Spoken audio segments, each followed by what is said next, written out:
the pace with control of this race. Here comes a run from Davey Hazard. He blocks the 10. Not going to be enough. Ryan Pace is going to win at Talladega. Curry trying to hold off Wilson. He's done a good job so far. Wilson, one last desperate attempt to the bottom. He won't get there. Nick Curry wins at Bristol. Coming out turn number 2, coming down the back straightaway here. Looks like he's in a class of his own right now. Merzlak, one final time, get around the 55, big time send. He hits the wall, he hits it, he gets the lead, but can he hang on to it? Oh my goodness, he made it to the line! Big push down the backstretch is going to give him a good run through the corners. So a little bit Follow from the 1. A little bit of contact there for second, but coming to the line, Toby Roberson's going to take home the checkered flag and victory here from the new Atlanta Motor Speedway.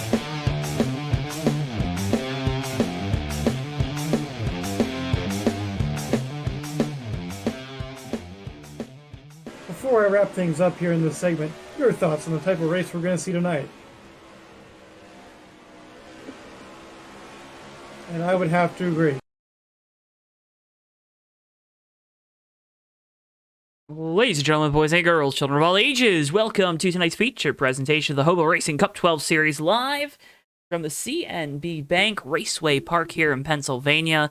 Some short track racing on a Sunday night here on JTN. So glad you joined us here this evening. As always, my name is JoeTowNetwork. Joining me up here in the booth, the one and only Mr. Ricky Collette. Ricky, welcome to Pennsylvania, buddy. Joe, it's great to be back here with HOBO Racing. Gonna have a fun night here in Pennsylvania. Should be a fun one. I don't know if we've done this track yet, Joe, Nope. but CNB Bank Raceway Park. Interesting little short track here. It's 0.625 mile oval with a 13-degree banking. Front back straightaway kind of banked to about 8 degrees, but the turns here are massive. Straightaway is very short, but this track is probably about a good 75% turn. Going to be an interesting little mix-up from what we usually see here on our JTN broadcasts. I don't think we've done this at all before, honestly. We have not been here before, so we're in for a special treat tonight. And as you said, Ricky, as you're getting a breaking news update from Bristol down on pit lane, you'll have that for us in a moment, I assume. Long turns here, of course. Very, very long turns here at this racetrack. It's going to make things interesting for these drivers. Tires are going to be a great concern here. We know we'll have to pit for fuel probably at least once, but tire is going to be more of the what you're managing here tonight, whether we get those cautions where you come down pit lane and you change all 4 Goodyears, or if you're going to have to be saving them on some long runs tonight. That is the question that will remain until we get into this one. You're seeing qualifying times across the top of your screens at home, of course. Again, this is our AutoSim 2 race preview. Remember, AutoSim 2 is now available on Steam for $9.99. As Ricky said, 5/8 of a mile here. We're going to go for 120 laps. Nice weather. It's fixed setup here for so everyone's got the same thing underneath their race car. No adjustments can be made. So it's all going to come down to these drivers and how well they can attack this wonderful little short track here this evening. And Joe, getting a report from Bristol down the pits, like you said, talking around, getting some interviews with these crew chiefs. Hearing around tonight, we might be seeing a lot of tire runs, not necessarily fuel runs here. Tires getting eaten up pretty quickly here with the fixed setup tonight, which you imagine so with these big turns. A lot of pressure being put on that right front Goodyear, and will definitely make for some interesting strategy here. A lot of guys having to decide, how much you're pushing it throughout the run. Trying to make sure that you don't push that car too fast, too quickly, and making it last as long as possible to maximize laps on track. Well, got to maximize laps, and these drivers maximizing their track position to start this race there and qualify. Why don't you take us through tonight's starting lineup, Ricky? With pleasure, Joe, for tonight's race here again at the, I already forgot the name of it, CNB Bank Raceway Park for the HOBO Racing Cup 12 series. Gotcha. Starting on a pole tonight at a time of 17.428 seconds is going to be car number 28, piloted by Mr. Keith McLean. Josh Boyer will be starting from the outside spot at a time of 17.515 seconds, so a real smoker of a lap for Keith there. Jim Gloud in the 72 car will be starting from the third spot. Fourth spot will be car number 73 of Herman Reese. 5 will be Jeff Sikanis in the 31 machine. In spot number 6, naturally, is going to be car number 6, going to be piloted by Rich Knappick this evening. And Ryan Johnson, the 78 car, will be starting for the 7th position. Spot number 8 goes to the 07 car of Steve Rubino, and DJ Hinsky, the 14 car, will be starting from spot number 9. In 10th spot will be car number 9 of Fugate. 11th spot goes to the 59 of Duke Sorensen. 12th position goes to the 44 of Dan Rubino. In spot number 13 will be the number 25 of Mr. Ron Simpson. And the last car to take a time in qualifying tonight, rest of the field picked on a random draw, will be the 740 car of Michael Moore. 15th spot will be the 27 machine of Frank Bombi. I did it right that time, Joe. 16th will be the 19 car Rod Weston. 17th spot will be the 5 car of Joe Peacher. And rounding out the field tonight in car number 188 is going to be Mr. Larry D in the 18th spot, I believe. That's going to be the starting lineup for tonight's event here, Joe. Good sized field for a short track. Definitely going to make for a little bit of a traffic jam in. Going to let us be able to kind of test the lines here, I guess, for these guys. Figure out if there's any kind of a high line here or if it's mostly keeping it tight around the bottom of the track. A lot of guys here to experiment with tonight, and it should be a fun one. And this track, it just looks like a lot of fun. There's an awkward opening here on the back straightaway that you saw Bino just catch right there and did some massive damage to the right side of his race car. That's something that I heard these drivers talk about. They wish there was a more visual marker of that. Let's go ahead. Let's go high above the racetrack, kind of follow around some of these guys so you can kind of see how that backstretch wall is a little bit weird for these drivers and something they're going to have to be mindful of this how Rod evening. Weston actually hit it. Yeah, I mean they're all hitting it, right? Because you want to maximize getting way out there, but you can kind of see that wall. It juts out just a fraction, probably a fraction of a foot, and a couple inches. Which will definitely throw a little bit of a curveball into a lot of these guys' plans, especially if they're getting tight there off the exit too, because you're naturally going to want to let that car truck up the track, but if you're fighting a tight condition, you're going to have that little bit of a curveball there that's going to make you scare you out of your skin every single time you come around. Went on board with Bino there in the 44, saw he hit the wall before that opening was even there, now going to go around. Insky and Peacher there, side by side. Got more of a scramble further back here. Ryan Johnson, Michael Moore in the Pontiac.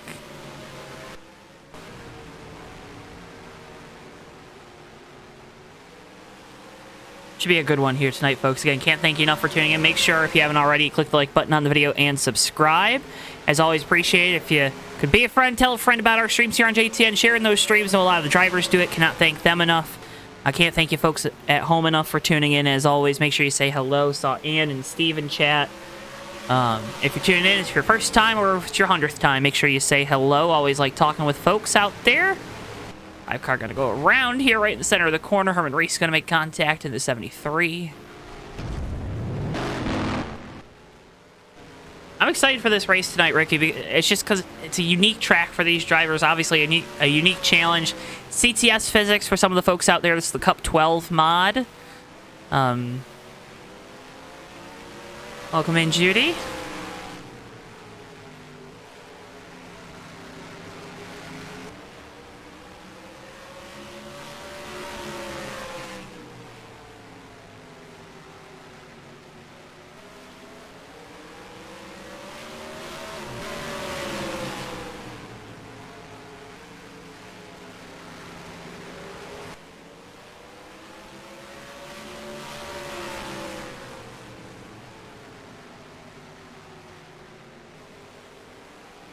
Barbara also in chat. Hello.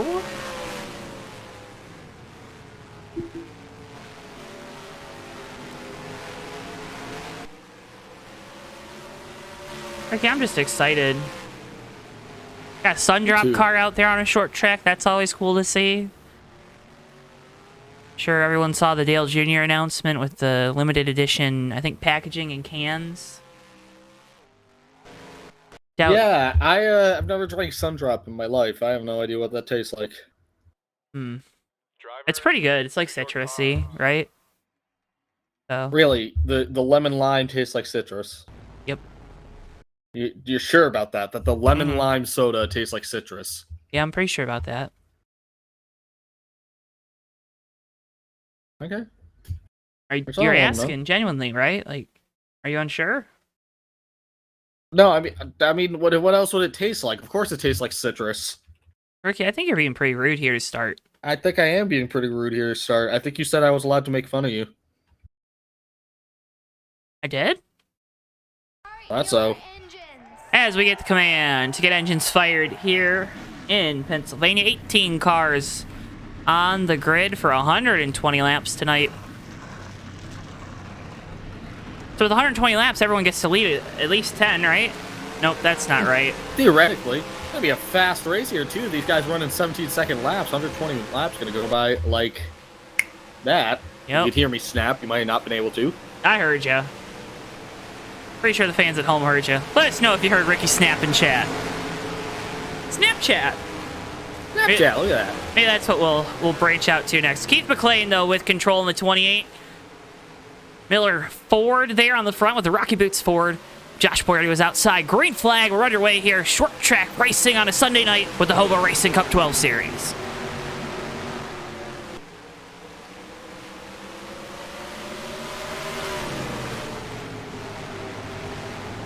Oh, we got one around already. Turn 1, it's Stekenis. Or turn 3, excuse me. Stekenis in that NVIDIA Dodge. Round early in this one. We got a lot of damage to that 31, Joe. I think they'll keep going. But I think Stekenis' car just stepped out from him there on cold tires. Did it step out from him, or did he get help? You be the judge. It looks like it steps out. Napik did get into the back of him? Did he? Ricky, I guess I said be the judge. Go helicopter cam. Ooh, you're right. You know, that is a bit of a tap. Did you get him? Yeah, it looks like he gets him. Alright, so Napik gets him. Oh, and he gets him. He gets him. It's not the kind of gets him we want. That's why we're not to be trusted. We just say things out loud and then hope that they're correct. Just a little love tap, although I don't think Jeff is feeling the love. I would imagine not. I don't think Jeff's feeling the love. Maybe a little love lost between the 31 and 6 crews after that one. What's pace speed? Pace speed feels pretty quick. 50 miles an hour, but this short of a track, Joe, it feels like you're flying around here. These guys still doing 40-second lap times under caution. I love it. The pace car's only doing 45 around here. Give it to me. I enjoy that. What? One of these days we'll have someone that'll clip our streams. Yo, I'm sorry, I need to speak into the microphone. What? What? Ricky, I don't think you listen in general, so I don't know what me speaking into the microphone will do. What? Sorry. I don't know how loud that came up. I think you're okay. 5 laps in here. We have gone 1 lap under green. First caution. Yeah, we're going to our first caution of the night here. HOBO Racing Cup 12 series. Remember, if you want to find out more, you can go to hoboracing.net. It's linked down in the video description below. If I'm right either way, but I'm also wrong either way. That's why you say two things out loud. The kid says in Talladega Nights, he's all hopped up on something in Mountain Dew. I can't remember what he said. Is it just sugar and Mountain Dew? Was it sugar and Mountain Dew? I could have sworn it was like something. I thought it was like something in Mountain Dew. That's kind of where I am right now. I haven't taken caffeine, but I slept a lot today because I felt like it. So the NASCAR Cup race put you to sleep? Well, a little bit all over the place right now. A little bit all energetic. So we're gonna have fun. Remaining 155 laps here as Keith McLean that comes is back not around. the math. Wait and take that green flag. Joe, we didn't get the first lap done, so let's do a mulligan here. Take another call like we're starting. Keith McLean with control here for the restart. Green flag. We're back underway here in the CNB Bank Raceway.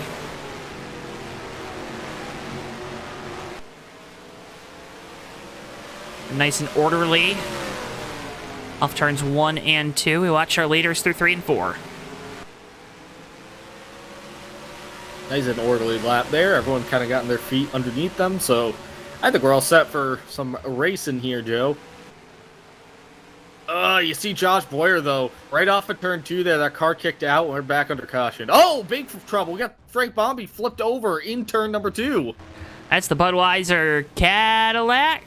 Jeff Stakennus involved in this one as well. Now, Joe, this one I'm actually correct on. 740 and Michael Moore just got loose. Moore nowhere, no one to go, no. Oh, wow, my words.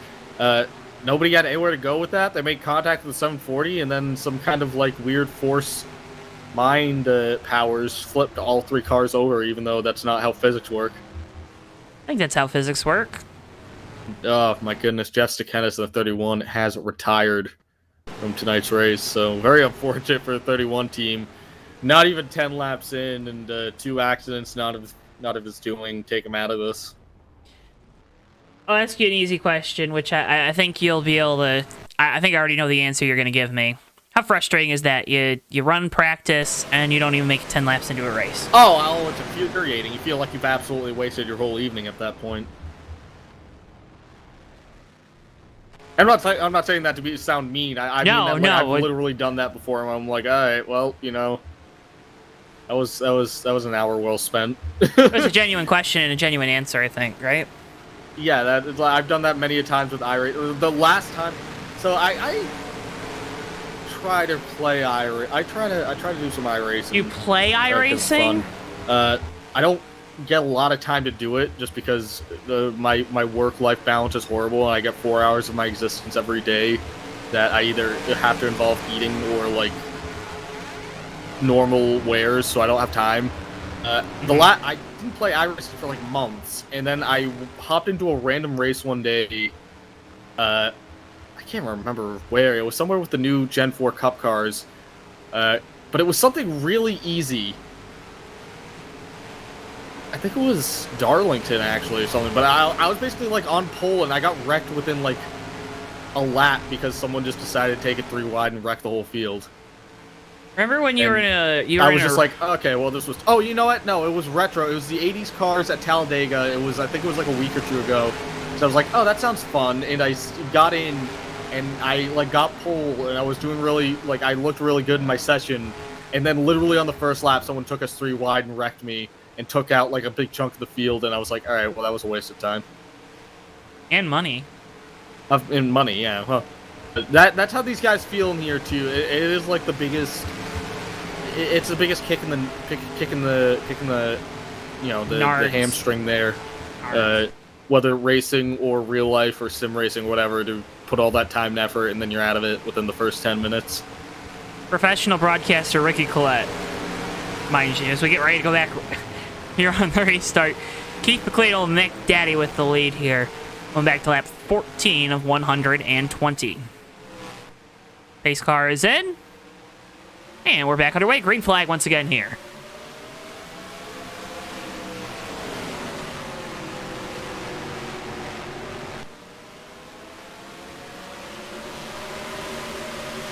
Keith McLean staying out ahead of the 41 car here. 72, Jim...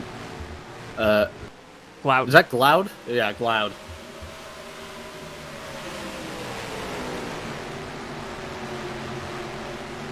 Everyone's staying underneath themselves now. We'll see if that stays true. I'd imagine these first few laps you got to be careful about. There's those cold tires and the car's stepping out on you. But everyone doing a pretty good job of keeping it underneath themselves for now. So I think Keith McLean hanging on to this lead. What I was going to say before the last caution, because I kind of lost my train of thought on it almost, was that the 41 of Josh Boyer kicked it out really sideways right on that lap when the caution got thrown. But I was going to bring up a point to that you could see that he was chasing that car up the track like it got very tight for him for a second. Mm-hmm. And that's the thing that we were talking about in pre-race. That's going to be really unnerving for these guys tonight. He's getting on that back straightaway and seeing that gap in the wall and knowing the car is trying to pull itself up towards the top of the track, is making sure that it doesn't accidentally hit that gap and send you flying back down the track. I mean, you can see it from this camera here, positioned in the middle of the back straightaway. It's really hard to see that opening, that gap in the wall, even if we go up here kind of up from where the fans are here at this racetrack. They're elevated above the racing surface. It's hard to see where that gap is in the backstretch wall. It's hard for these drivers, their sight lines, especially if you're right behind another car. So something interesting to watch as you see the 72 going to go around off of turn number 4. This is right for the field here. Oh, look out for the 9. Oh, he stays on all 4 wheels.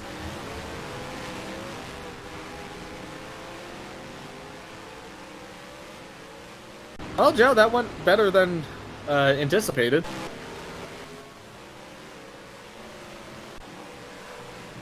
Jim Cloud. Actually, it looks like the 72 of Cloud. I don't know if it was that he got loose, but the car definitely rotates a little bit on the edge of the 4. He actually flips the grass right by pit road entry, and you can tell that that's when the car upsets itself and goes sideways. Rubino in the 07 doing a good job getting through there. You saw him swerving. We'll go on board with him next.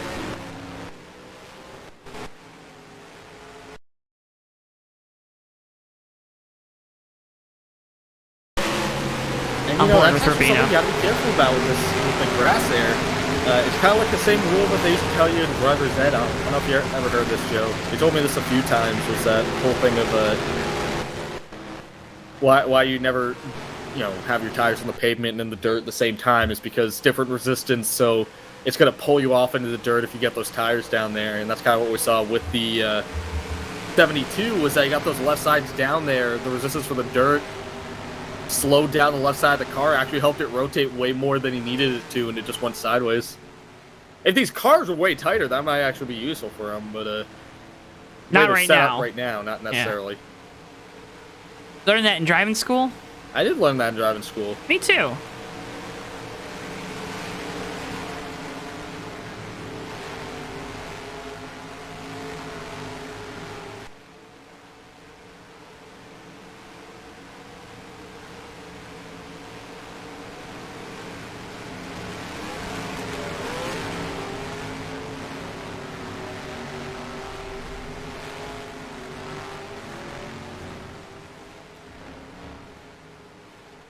Wanted to give Tony Stewart a congrats. He won the NHRA trophy? A Wally?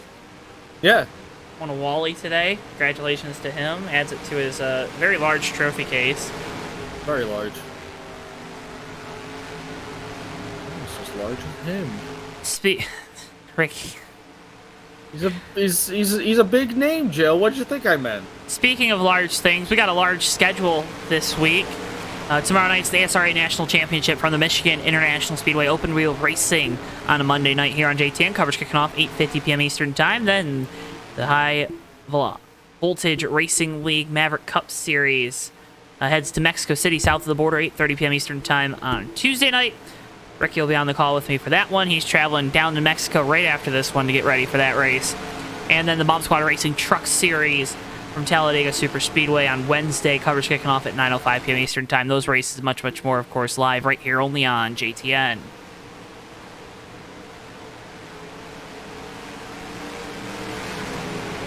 Nice little mix up there. Mexico City. Yeah. I'm so used to Infineon or Sonoma, like some variant of Sonoma or Watkins Glen. My brain's a little fried, so that'll be fun. Coming back green here, though. Keith McLean takes a restart. Back under green, lap 26 of 120. Herman Reese has moved up into the 3rd spot. Steve Rubino there in 4th. Cloud falls back into the 5th spot in the 72. The 07 to Steve Rubino looked to the inside of Herman Reese there just for a hot second. Herman Reese kind of throwing us a bit of a curveball, Joe. I'm going to keep using curveball today. I'm not sure why. I didn't realize that was Herman because there's no Cadillac logos on that car. It's a Chevrolet. He's driving a Cadillac Chevy Impala. There's Cadillac ads on it, but I see a big bow tie on the front. It's probably what's Chevy's like fancy trim with the leather seats and stuff? Is it LT? Yeah, that. It's probably an LT though. Something rebadging joke. I can't think of anything right now. Something. They share the same platform, anyways. Yeah, something.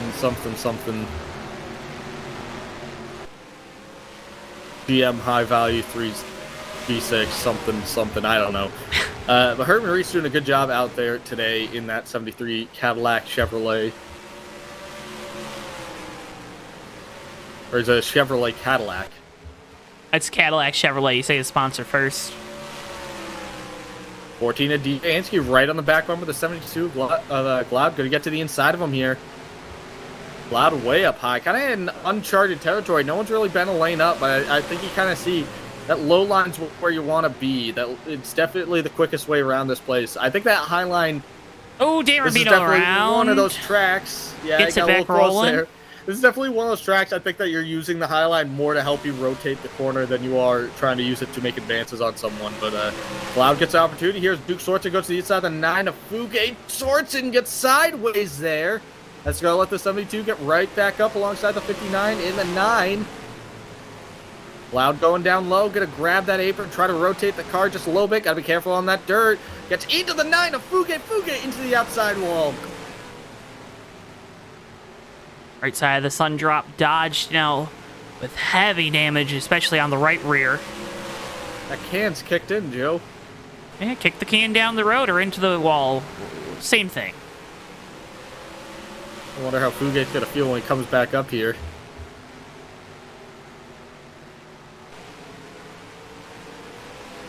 And everything settles back down for the moment. But Keith McClain still leading. Josh Boyer actually been running faster lap times, Joe. Slowly tracking down this 28. Keith's... But we know Keith. We know that he's generally pretty good about keeping that car together for a long run. He's definitely the kind of person that could get a lot of mileage out of that car on a long run. So we'll see if he's kind of maybe holding back a little bit for now, just to keep those tires fresh for as long as possible, or if he's really putting the hammer down. But for the moment, Josh Boyer slowly tracking him down, kind of has it down to 0.3 of a second. Ran a whole second lap faster than him last time. You can visibly see that 41's close to him.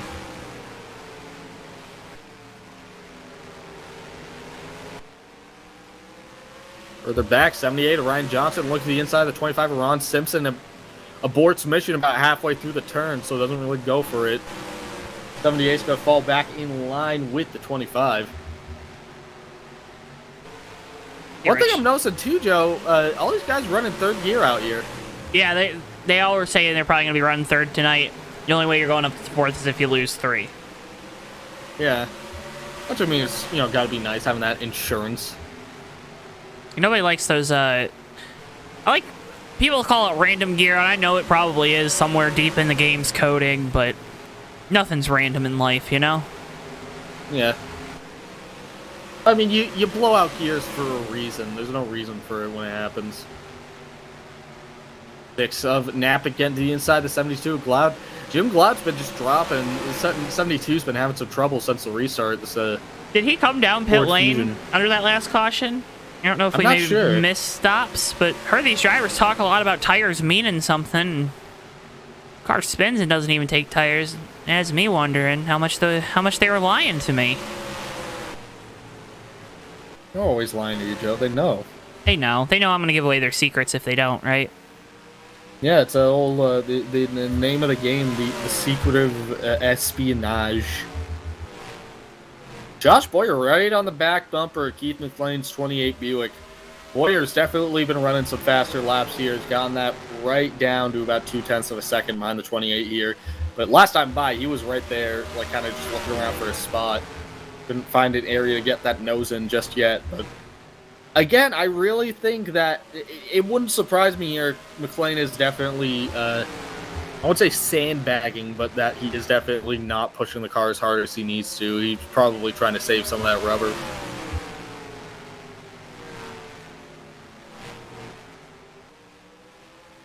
So Keith still your leader. Josh Boyer there in second. Herman Reese runs third. Steve Rubino in fourth. And Jay Hinsky there rounding out your top 5.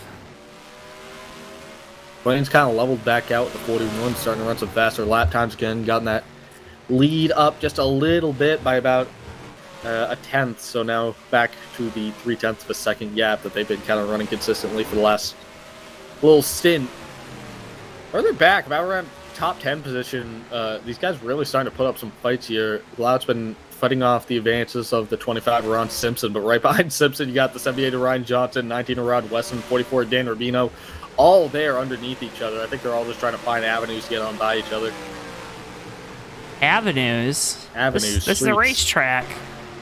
Racetrack. It's a raceway, I'm sorry.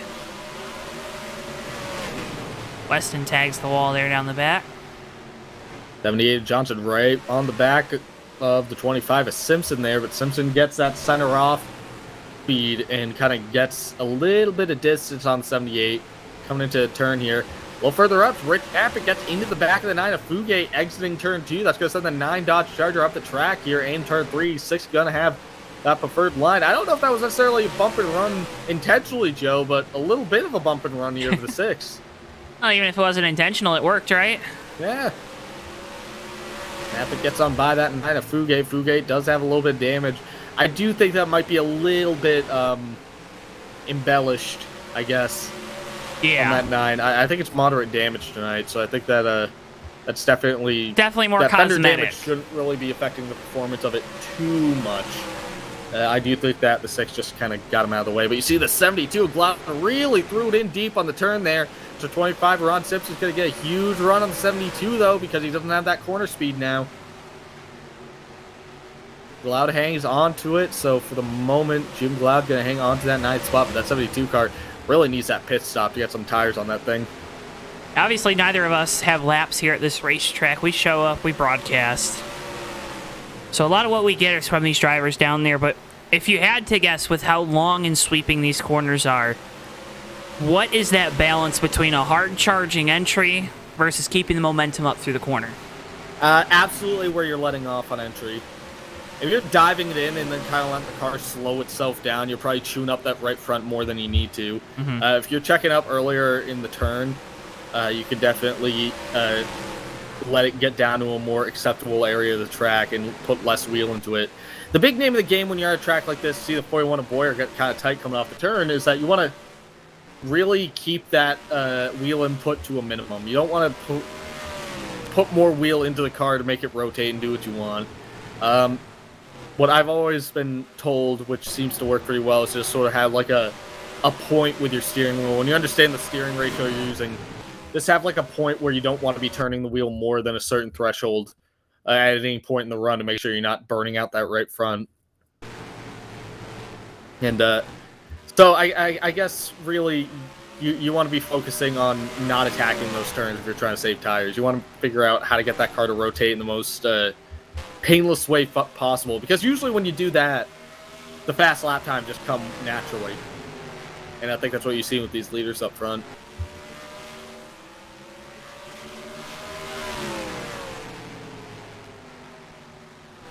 Keith McLean actually missed the bottom a little bit there, though, Joe.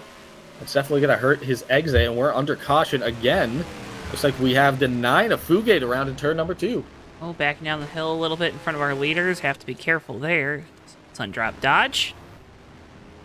Let's grab you a replay.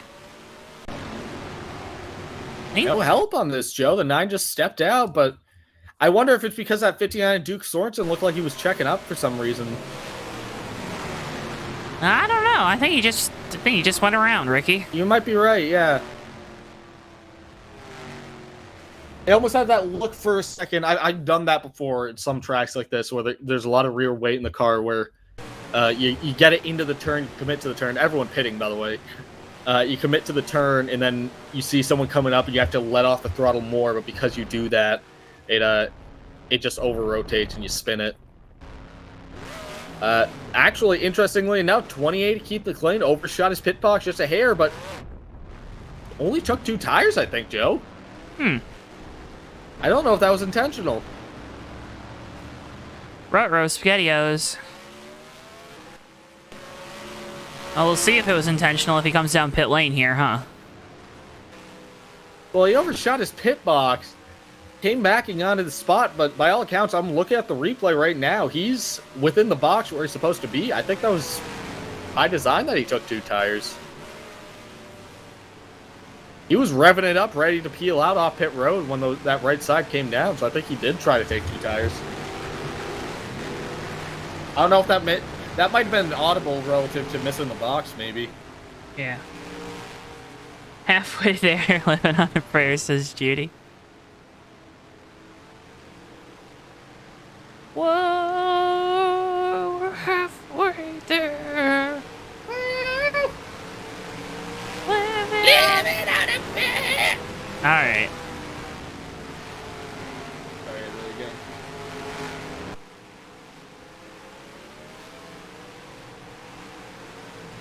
That's when the view count drops by like 10.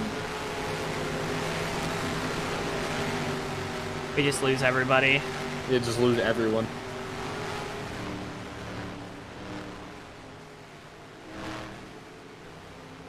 Well, Dan Rubino out there right now. They're going to be taking the wave around, but Rob Weston comes down. Mellow Yellow Car, a lot of citrus drinks out here, Joe. Dan didn't beat the pace car off of pit lane. That's what happened there at the 44. Oh. Interesting. Well, I think we got 1 degree in here. The lights are out on the pace car, so Dan's in front of these guys. I guess he's in 14th spot, so Keith McLean is the leader, correct, Joe? Yeah, looks like he's going to go around here. They're going to go ahead and take another lap of caution, get the 44 back on lead lap.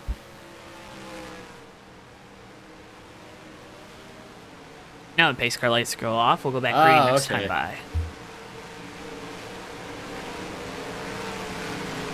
We have JTN logo merch available for you at home, including our JTN t-shirts. They're super duper comfortable. We have men's and women's shirts available too. Nice comfortable design. So again, go check that out.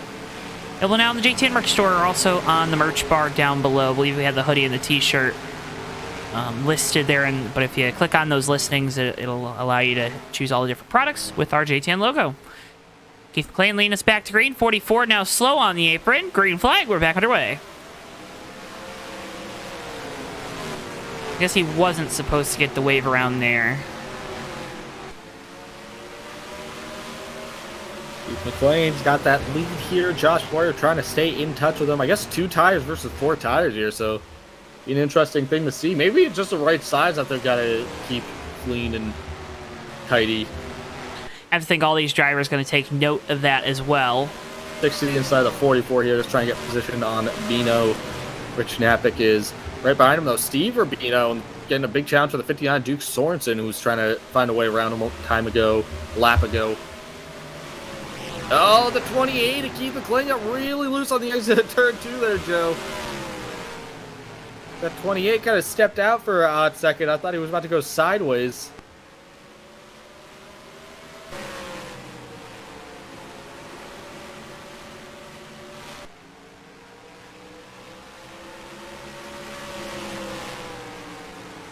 Josh Boyer trying to take advantage of the 4 tires compared to the 2 of Keith McLean in the lead. They've left Hinsky in the number 14 in the dust. Herman Reese back there in 3rd as well. Rich Knappick has moved up into 5th. Steve Rubino up to 6th. Steve struggled on the long run there in his Mustang, so it'll be interesting to see what he does this time.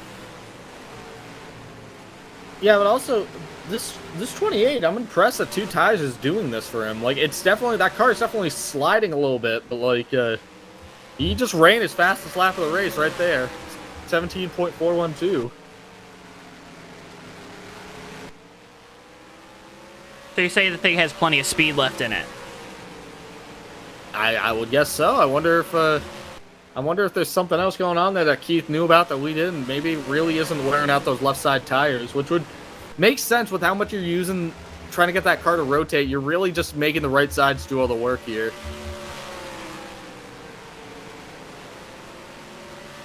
But we'll see, because I would imagine that's probably going to hurt him in the long run.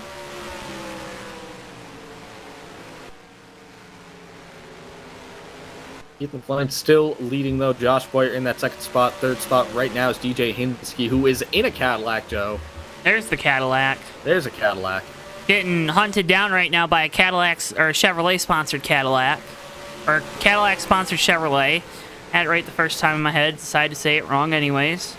A Cadillac-sponsored Chevrolet. The 07 Steve Rubino just grabs the apron just a hair in spot number 6, and that car got sideways on him.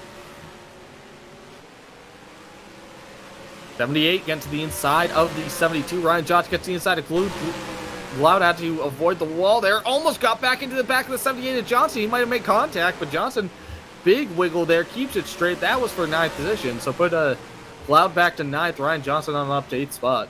That almost got a little too hectic, huh? A little too hairy. We almost needed a razor blade there, Joe, because that got a little too hairy.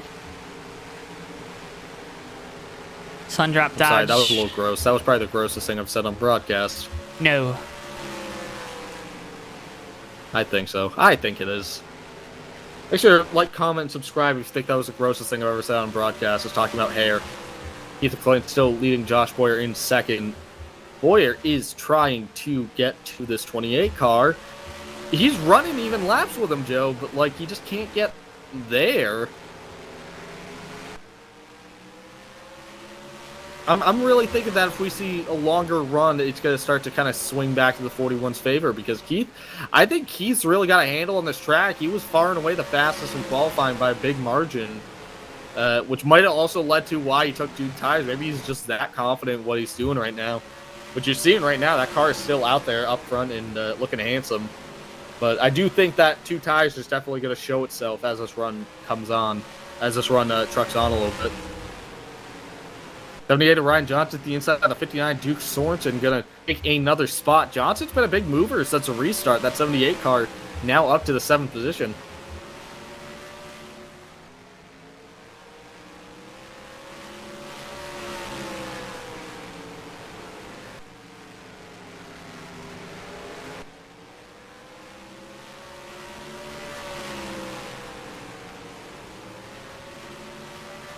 Joe, you're just stunned with silence, aren't you? I got a lot of things running through my mind right now, Ricky. Keith McLean actually misses the corner there a little bit in turns 3 and 4, excuse me. 40 laps to go. Herman Reese has... You're going to have to keep an eye on what this 28's actually doing when it comes around here, though. Because last time, he gets a low line this time, but he actually missed it last time. It was about a lane up the track. And it looked like that wasn't really the move to make. And Josh Boyer made up a whole 10th of a second on him last time by. Ooh, a whole 10th of a second. And you see it there a little bit too again. That 28, yeah, he kind of pulls it back down to the paint. Ricky, until that 41 is right on the back bumper of the 28, I can't trust anything, you know? It seems like we've run into this brick wall for a lot of these guys of being able to make these passes unless the guy in front of you makes a mistake. Why that is, I don't know.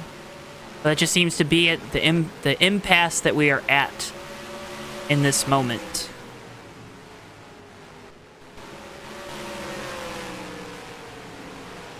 Rubino's starting to catch the 73 at Herman Reese. He's moved back up inside the top 5. Got around Rich Knappich a few laps ago. So 7th car starting to come on a little bit here. About 20 laps into the run.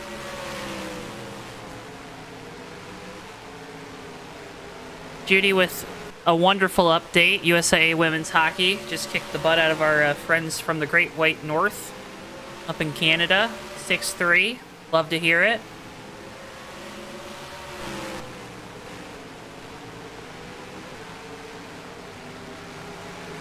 That's a pretty fierce rivalry. The USA versus Canada women's hockey rivalry. Ricky, if you ever get the chance, and anyone out there really, those games are always really fun to watch.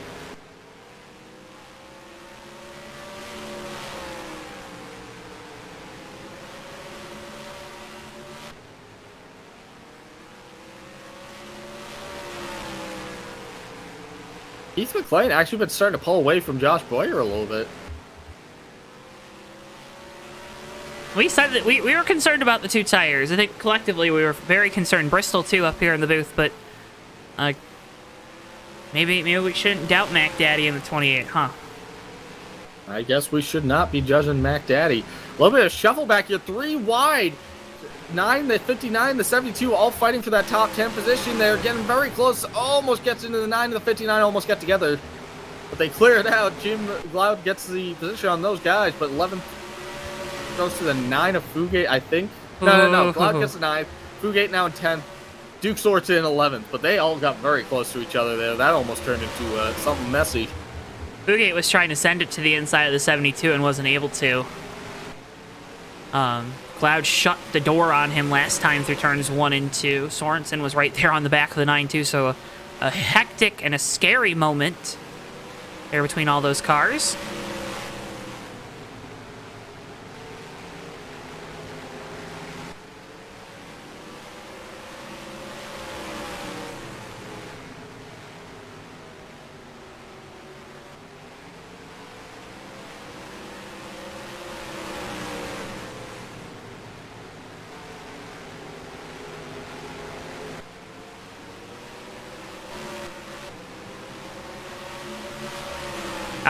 And these cars catching up to Jan Hinsky in the 14. That bright blue car there, left of your screen. He runs in third, last spot up on our podium. Steve Rubino all over the back bumper of Herman Reese in the 73. Rich Knappick has closed back up on the back of the 07 as well.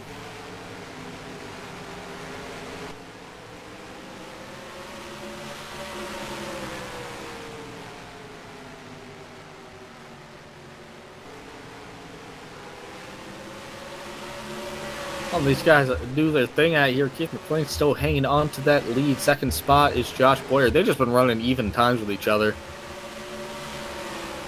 They're just kind of doing their thing up there with closing in on 20 laps to go. We'll watch this battle for third as it starts to brew, and now Hinsky starting to pull away in that 14. Steve Rubino closing the gap through the center of the corner, but Herman Reese getting a really good drive off right now in the 73. A little bit of damage on the right side of that 73 car. You can kind of tell from the back bumper. There you see, both those cars have a little bit of damage on the right side.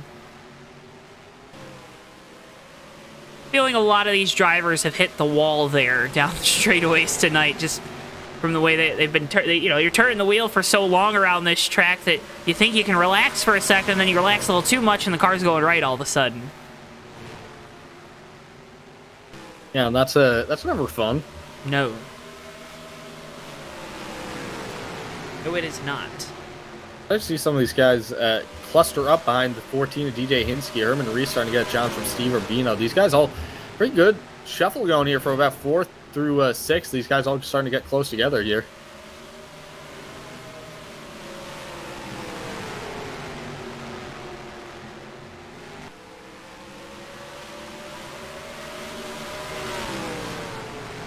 Car down on pit road. That's 25 of Ron Simpson. Yo, are they going to have to pit one more time? 25 pit. I thought we were good on fuel. Maybe tires starting to become a concern. Oh, 27 of Frank Bombi getting into the outside wall twice here. I don't know if that tire's down or if he's just having handling issues. It looked like he was able to steer the car. I think he was just trying to get out of everyone's coming back way. down on pit road. Probably a speeding penalty there for the 25. Leaders approaching lap traffic and some pretty heavy lap traffic. Rod Weston first up in the 19. Crucial moment in this race for Keith McLean in the 28.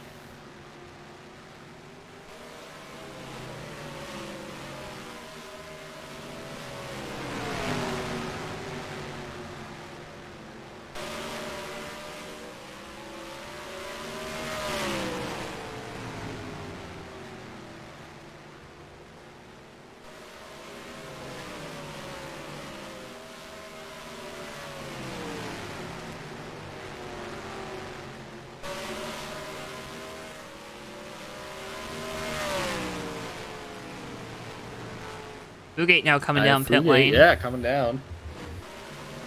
Keith McClay's still holding the lead here. You gotta wonder if maybe this is partially why we see Boyer starting to drop back. Maybe he's trying to save.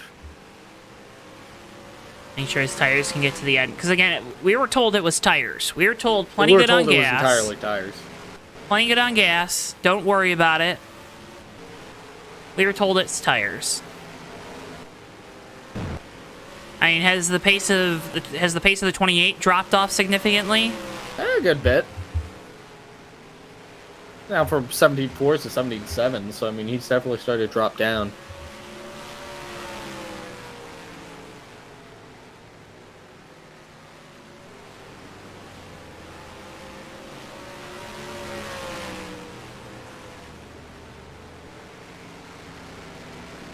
'44 Dan Rubino coming down. 27 of Frank Bombi is also down. The working lap 109. 07 is Steve Rubino coming down. Sorry to cut you off there, No, Joe. you're good. So a lot of cars now coming down pit lane. It's still Keith McLean out in front, Josh Boyer in second, coming to 11 laps to go this time at the line. Can McLean hold on for the victory here tonight from the CNB Bank Raceway Park? Josh Boyer still sits in second as he has most of this evening.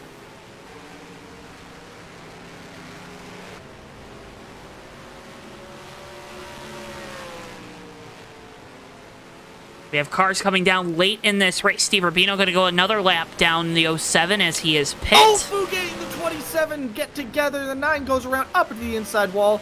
No caution, oddly enough, but there's a huge log jam here. 28, Keith McLean, nowhere to go. He's got to check up for him. Checks up for him. Now going to be set in the middle. 3 wide, gets loose. Sideways and he hangs onto it, but oh, goodness, Joe. This is not where he wants to be with 10 laps to go in this race. He is in a hornet's nest right now, and Josh Boyer senses it. He sees it as the 41 starts to close the gap to the back of the 28. 9 laps to go here as Keith McLean is trying to hold on to this win, but here comes Josh Boyer pressing the attack in the closing moments of this race. It's so hard right now, too, because McLean's trying to keep this underneath him, but the 07 to Steve Rubino right here is fresh tires. He's way faster than the 28. He's got to get on by him to get this position back, but he doesn't want to mess up the 28's race, but Josh Boyer wants that 07 out of the way. Steve Rubino either needs to get around the 28 or he's going to get moved by the 41 at this point because Josh Boyer is quick. Rubino gets out of the way. Good driving. There's the 9. 59 almost gets into our leader. Oh, he collects the 41 of Josh Boyer. Caution.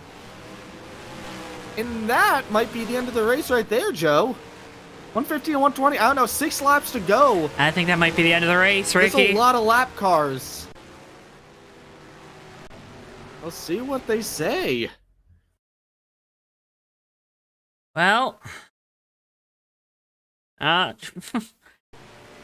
think what's happens here is Sorensen's slowing up for pit lane. Fugate gets into the back of him. Really know where he can go. If you're Sorensen, 19 and Rod West just hit the outside wall hard too, Joe. If you're Sorensen, you maybe need to get a little bit lower there on the apron, knowing you're coming to pit lane and there's fast cars behind you. I'm assuming that's what happens there too. So, I guess. I mean, my goodness. he's talking about a log jam. I don't know how Keith got around that. Right in front of the leaders. Well, depending on if we go back green here, Joe, it's 116 and 120, so 5 laps to go right now. They're coming around for 4. Second place is DJ Hinsky in the 14 car, which I don't know if Hinsky's taken tires yet or not. He is not. So we'll see here, but this Hinsky looks like a really big benefactor of all of this if this all shuffles out. Went on board with the 44 of Dan Rubino.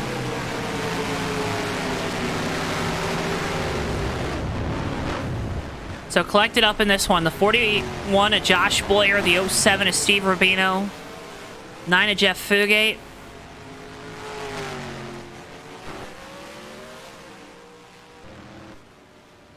Like Danny's out of this thing.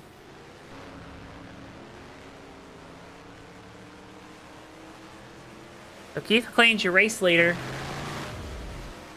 Now 3 laps to go. He's clutching.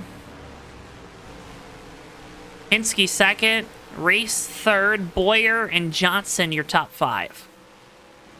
Waiting to see if we get a restart. If we do, it's going to get crazy, Ricky. We'll see, because it's 3 laps. They're going to be coming for 2 to go right now. You'd have to think the lights have to go out. Lights have to go out this time. They have to go out this time if we're going to get a green flag.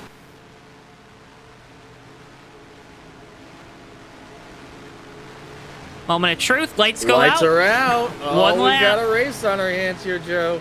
1 lap shootout. Things are going to get a little crazy.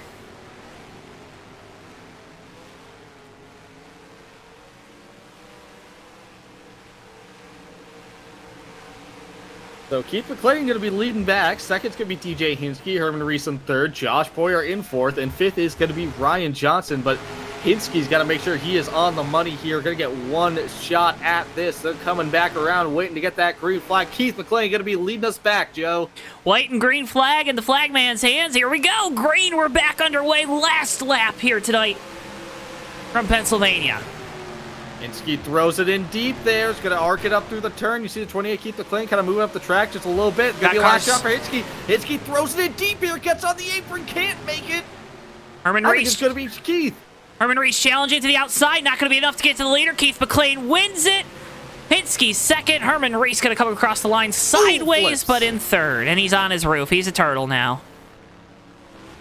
We had a big crash in turn 1 on the restart, too. A lot happening there, but Keith McLean dominates this race, leads flag to flag, except for a couple laps under caution. He's your race winner here tonight from the CNB Bank Raceway Park. Burn it down, Keith McLean, your race winner.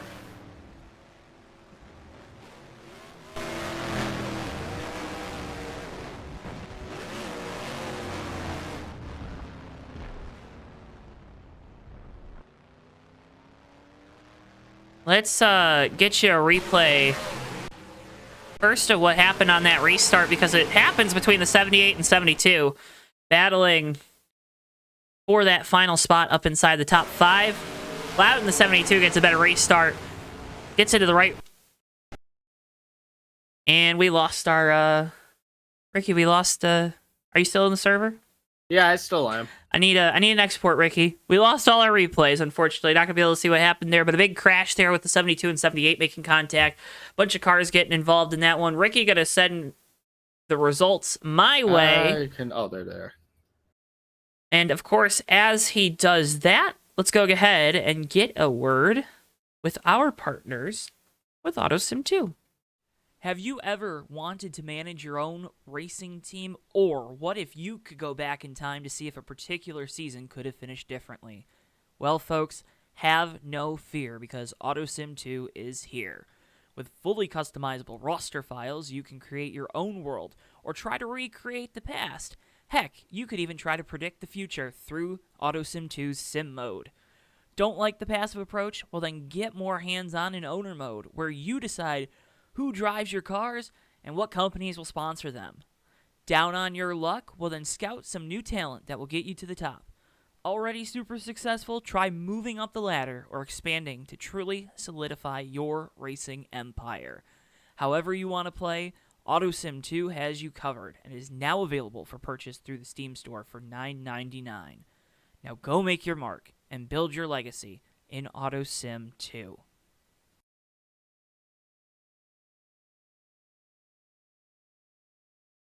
Again, folks, AutoSim 2 is now available on Steam for $9.99.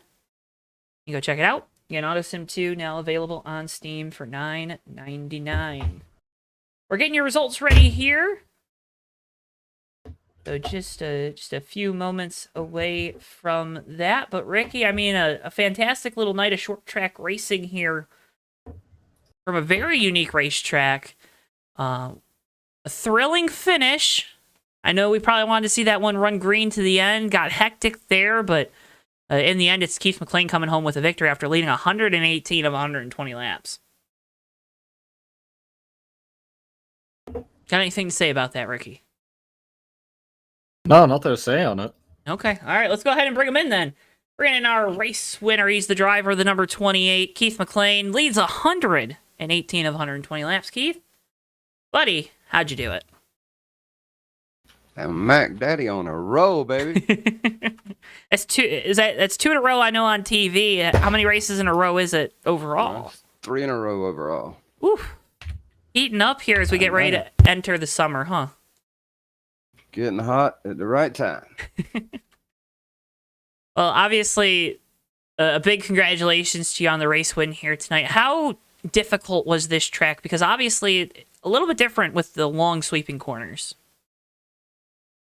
Oh, I loved it. Little short bow ring with a little banking. I loved it.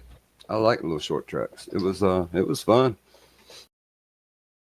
Now, Ricky and I, of course, we were hearing all night about all this and that about tires. And then, what did you do on your pit stop there midway through the race? I took 2 tires. What the heck's up with that? Trying to loosen this thing up a little bit. What? The setup was a little snug, so I was trying to get a little, get a little stagger in them things, maybe turn a little better. And hell, I ran my fastest lap after I put 2 tires on. I was gonna say, and then obviously you got Boyer there behind you, and he's kind of stayed.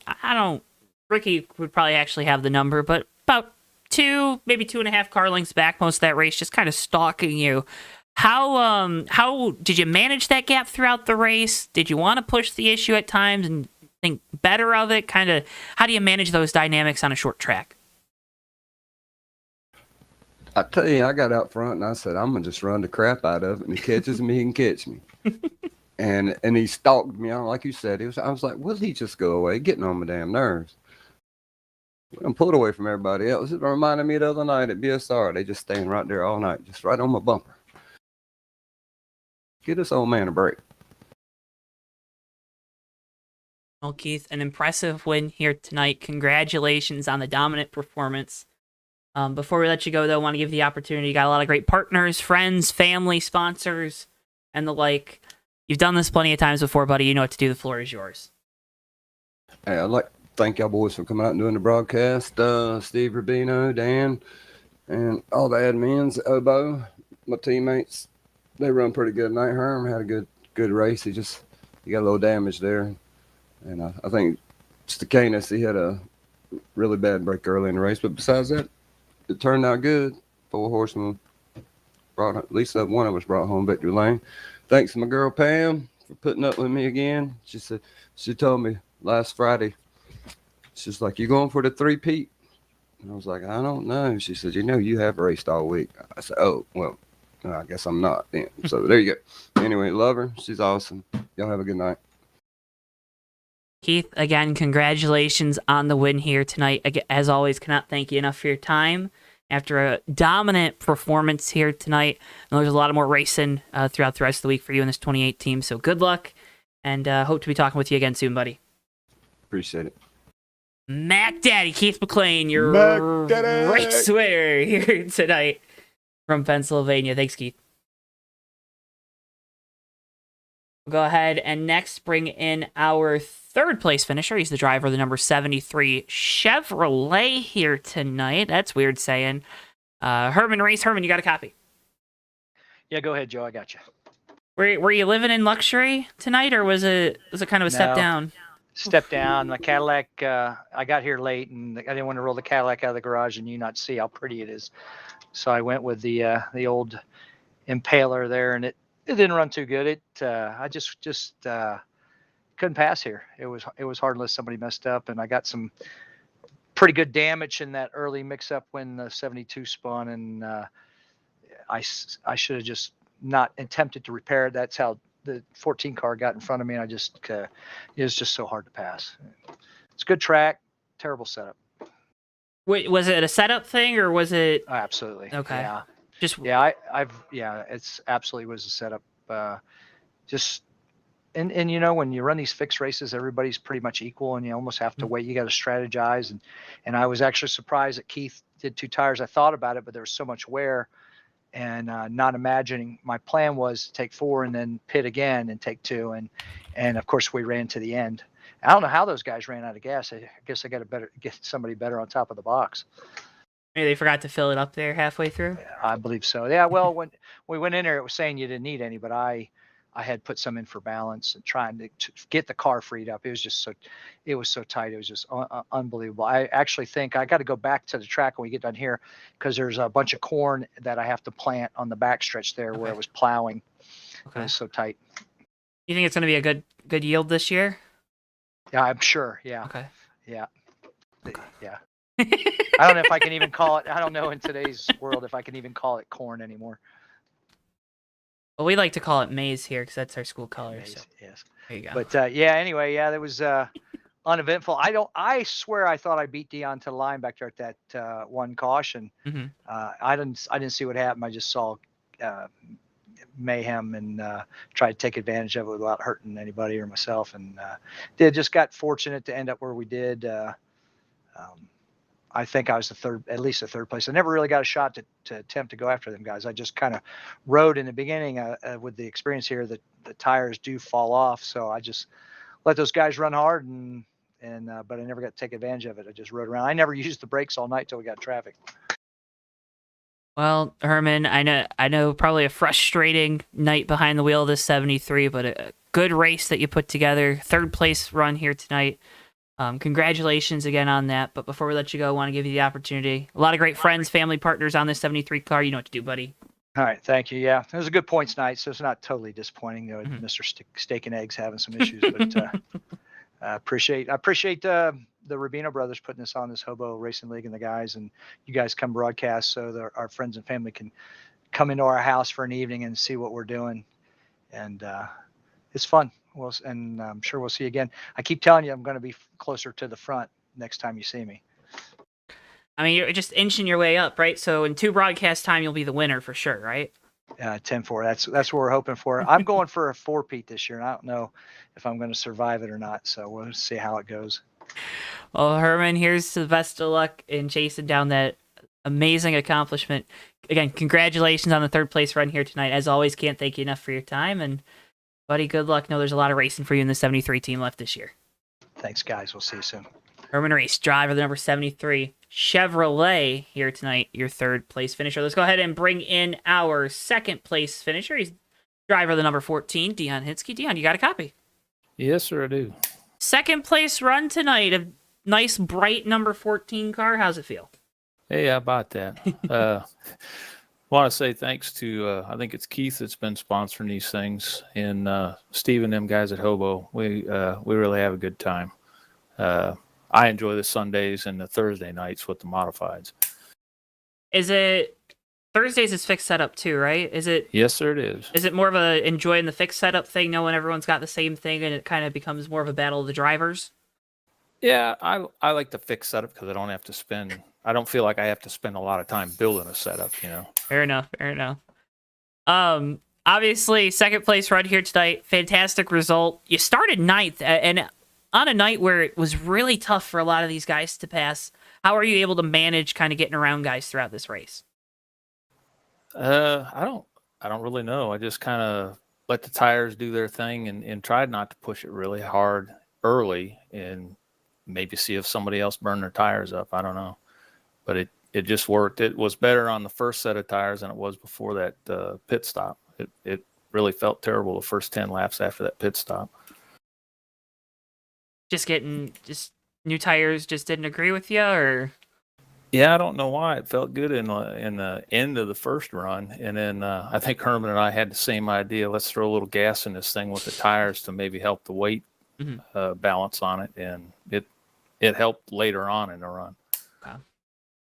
Obviously, a big crash there, kind of coming down to the end of this race. It stifles the finish a little bit, but when you see those guys up there having trouble, Josh in the 41 kind of collected up in it, does that, and then you end up having to set up for a 1-lap dash to the finish, does that get the heart rate going? Is there anything you'd maybe do differently that you wouldn't have done earlier in the race on a restart? Kind of take us through what those, what the thought process is like with a late race caution and then only getting 1 lap to try to get around the leader.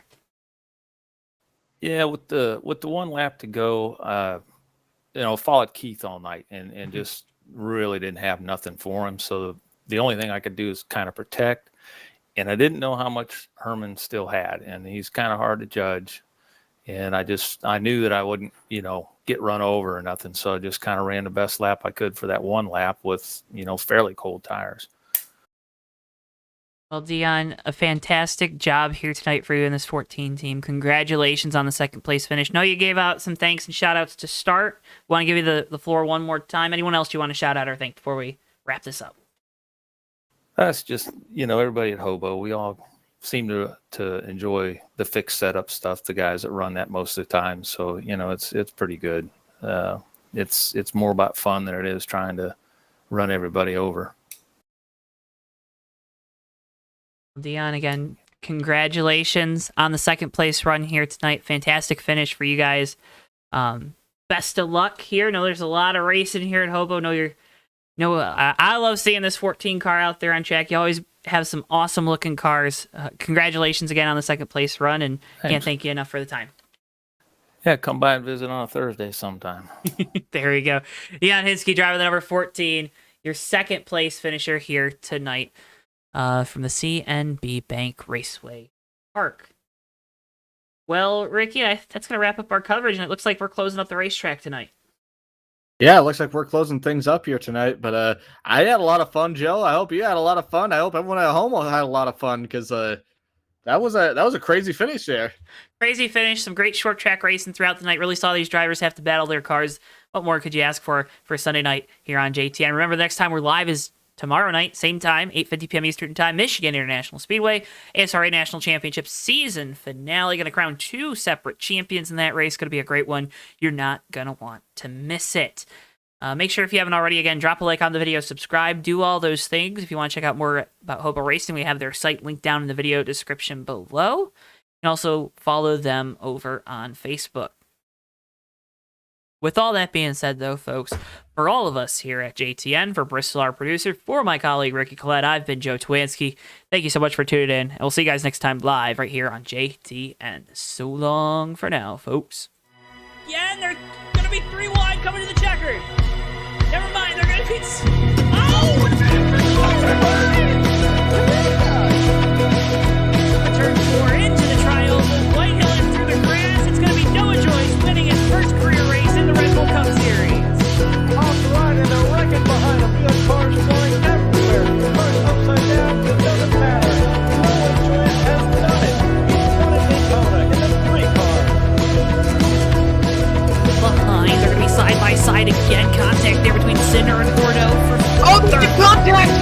Oakley into the wall. That's going to be Jack Healy coming to the line.